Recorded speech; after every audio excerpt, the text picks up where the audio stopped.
Former Pakistani Prime Minister Imran Khan is out of hospital days after being wounded in a shooting. He was struck in the leg on Thursday during a nationwide tour to demand early elections.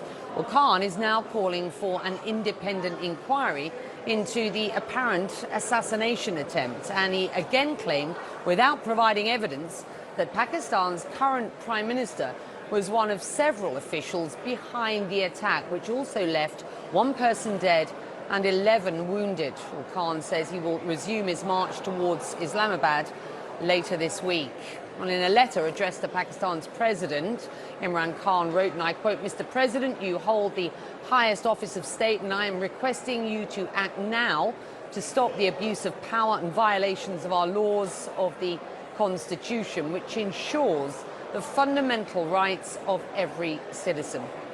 Well, Imran Khan joins me now live from Lahore in Pakistan, and thank you for doing this interview, sir. Let's start by simply asking you how you are. Well, Becky, they took out 3 bullets from my right leg. The left had some shrapnel, which they've left inside. My bone has been damaged, so my leg is in a cast, and maybe it will take me 4 to 6 weeks to resume my normal activity. Well, you've accused Pakistan's current Prime Minister, the Interior Minister, and a senior intelligence official for the attack on your life. These are serious allegations. What's your evidence, sir? Well, Becky, about 2 months ago, this plot was conceived. I went on in public. On 24th of September, I actually announced about this plot. And let me just give you the background. How do I know that what I'm saying and what evidence I have? It started off when I was deposed from government. From then onwards, what was expected was that our party would just fall apart.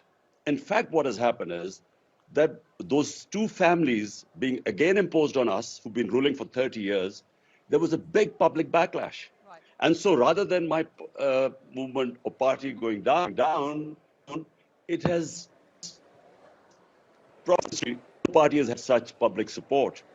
We won 75% of the by-elections since we were out of power. And so all efforts were then to somehow make me run out of the race, to disqualify me.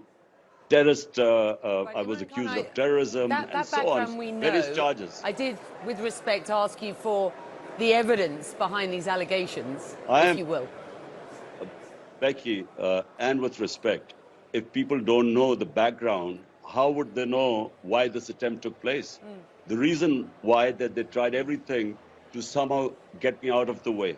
When that didn't happen, this was planned. And 2 months ago, an agency produces this video which accuses me of blasphemy. Then this journalist, Waqar City, who's linked with these agencies, comes up with this another video saying how I had offended the religious sentiments of the people. Then the ruling party information minister, along with the daughter of the former Prime Minister, Maryam Safdar, they then go on television and saying how I have upset the sentiments of the people. It's then that I went on air and said this is a planned thing, because if they assassinated me, the evidence would go on the government. So they made it out that it was a religious fanatic who's going to, who would kill me, and then put right. Let me put this to you. Put my assassination right. What? Imran Khan, your allegations have been aggressively refuted. I have to put this to you. Pakistan's Prime Minister Shehbaz Sharif has condemned the attack on your life, wishing you a speedy recovery on his Twitter. The Interior Minister has rejected your accusations, saying, and I quote, "Imran Khan has blamed me, the Prime Minister, and a senior officer. This is such a grievous statement. It happened in the province where Imran Khan's party is in government." And the military has also issued a statement saying, in part, quote, the baseless and irresponsible allegations by Chairman PTI against the institution, and particularly a senior army officer, are absolutely unacceptable and uncalled for. Pakistan's army prides itself for being an extremely professional and well-disciplined organisation with a robust and highly effective internal accountability system applicable across the board for unlawful acts, if any, committed by uniformed personnel. Pakistan's Ministry of Information released a video, Imran Khan, that CNN cannot verify, of a confession from an unnamed man who it claims carried out the attack. And in that video, the man said he wanted to kill you because you were misleading the people. Is it not conceivable that the perpetrator was acting alone against you and your party's policies? First of all, there were two shooters. Definitely, maybe another one. There was this guy who fired the first volley, and I fell, and other people fell because it hit our legs. We were saved because one of the people in the crowd put his gun down, otherwise we would have been dead. Then there was another volley came in because we were falling. This volley came over our heads. Look, it was a planned assassination attempt, and we knew about it. I went on air beforehand. I warned them that this is what would happen. They would blame it on some religious fanatic. And why, after the attack, the things that have happened, the cover-up that is going on.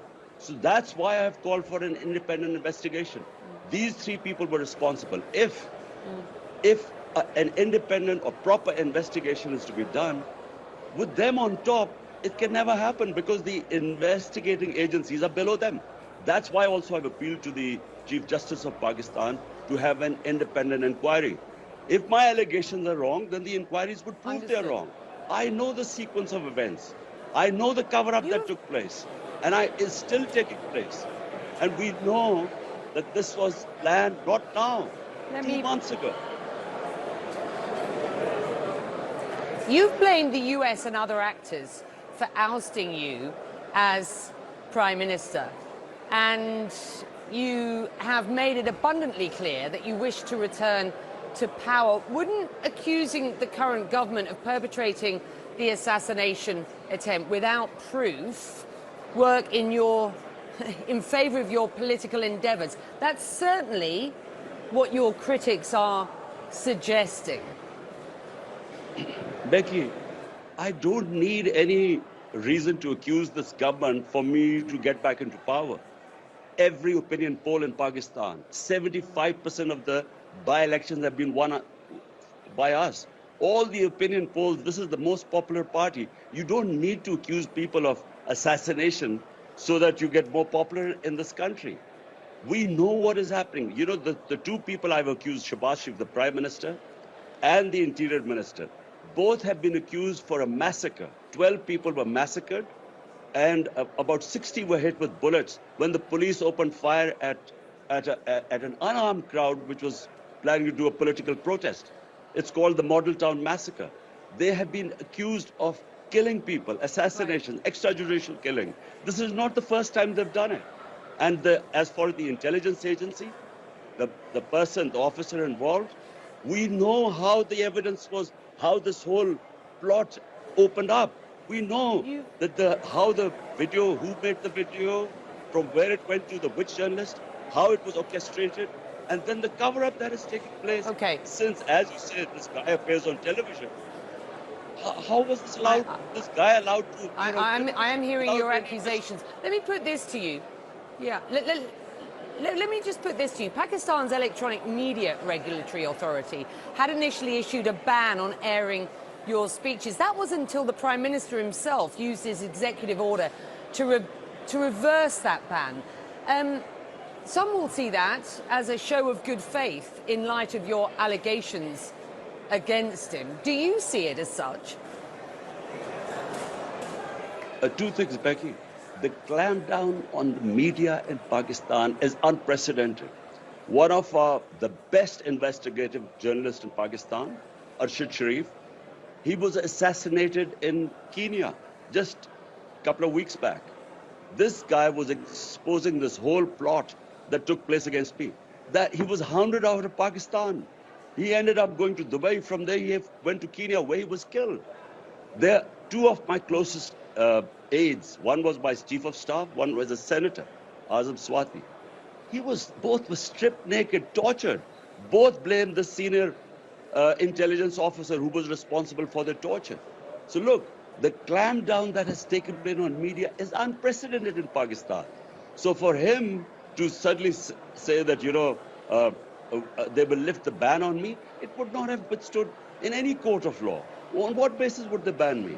And by the way, how come as a person who was about to be assassinated, how come I cannot name those people who I'm suspicious about who planned this attempt on me?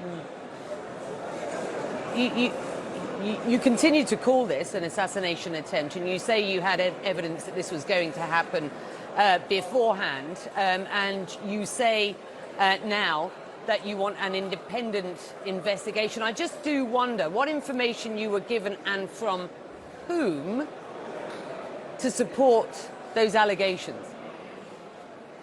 So number one, Becky, on 24th of September, there is my public speech where I exactly, as the events unfolded, they are in that speech, how this would happen, how religious, in the name of blasphemy, a religious fanatic would kill me and then they would blame it on him. All this is in my speech, which I put on television, it's on social media. Secondly, remember 3.5 years I was in power. I have connections with intelligence agencies, the different agencies that operate. How did I get the information? From within the intelligence agencies. Why? Because most people are appalled by what is going on in this country. What is happening in Pakistan is unprecedented.